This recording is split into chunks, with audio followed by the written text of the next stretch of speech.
Kakaiba ng Orthodox at Catholic Church, no?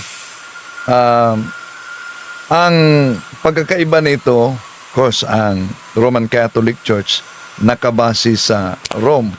'Yon ang tinatawag na Western Church. Ngunit kadalasan sa mga Orthodox, nakabase sila sa Eastern Churches.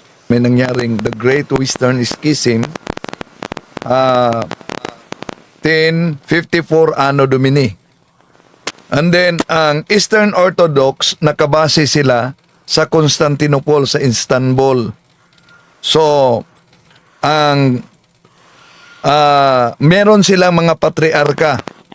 So, ang pinuno sa simbahang Katoliko, walang iba kundi ang Santo Papa bilang supreme authority ng simbahan.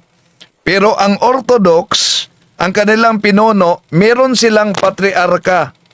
No? Patriarchs. Nasa Constantinople, Istanbul, nasa Moscow, no? Pero wala silang supreme authority tulad sa Santo Papa. Ang kanilang patriarka, Constantinople at Moscow, pantay-pantay ang kanilang otoridad. Ngayon, tungkol naman sa doktrina at aral, ang simbahang Katoliko kaugnay sa Trinity, meron tayong filioque, no? Ang Roman Catholic, ang Espiritu Santo ay nagmula sa Ama at Anak and the Son. Ang Orthodox, di sila naniwala sa filioque. Para sa kanila, nagmumula lamang sa Ama ang Espiritu Santo. Kaugnay naman sa original sin, ang Roman Catholic Church, ang original sin ay estado ng kalikasan na namamana. Pero sa Orthodox naman, meron silang original sin. Kung sa Catholic, estado ng kalikasan na estado ng pagkakasasala na nagmamana. Ang sa Orthodox, resulta, morality at corruption. Pero hindi personal guilt. Yun ang kanilang paniniwala sa original sin. So sa purgatorio, ang Katoliko, naniniwala tayo na may purgatorio bilang paglinis ng kaluluwa, lalo na sa mga temporal punishment due to the sin forgiven sa Sacrament of Reconciliation. Pero ang Orthodox, wala silang formal na doktrina sa purgatory. Pero may paniniwala sila sa final purification.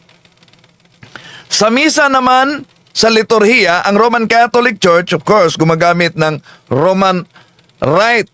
Yung Mass, meron tayong traditional rite, meron Latin Rite, at meron tayong Novus Ordo. Kadalasan, mas simple ang liturhiya. Pero ang Orthodox, ginagamit nila yung Divine Liturgy of St. John Chrysostom na mas mahaba at mas malapit sa sinaunang ritual. So, ang mga pari naman sa simbahang Katoliko ay merong vow of celibacy. Celibate. Bawal mag-asawa. Pati na ang mga obispo at Santo Papa. Pero sa Orthodox, pwedeng mag-asawa ang pari bago sila maordinan. Ngunit ang obispo lamang dapat celibate.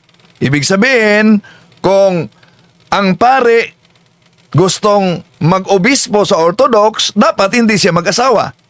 No? Para magiging kandidato siya sa pagka-obispo.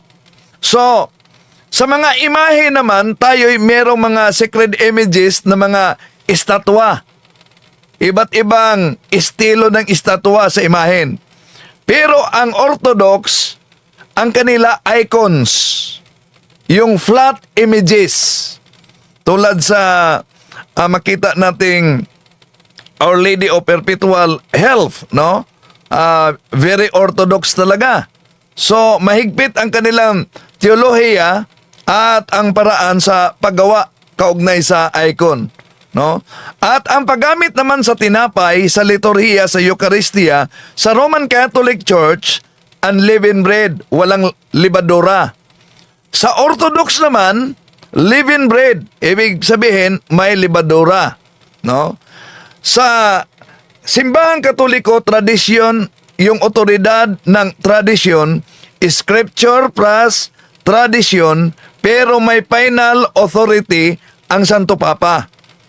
Sa Orthodox naman, meron silang scripture plus holy tradition, pero konselyar ang otoridad, ibig sabihin, council ng mga obispo sa Orthodox.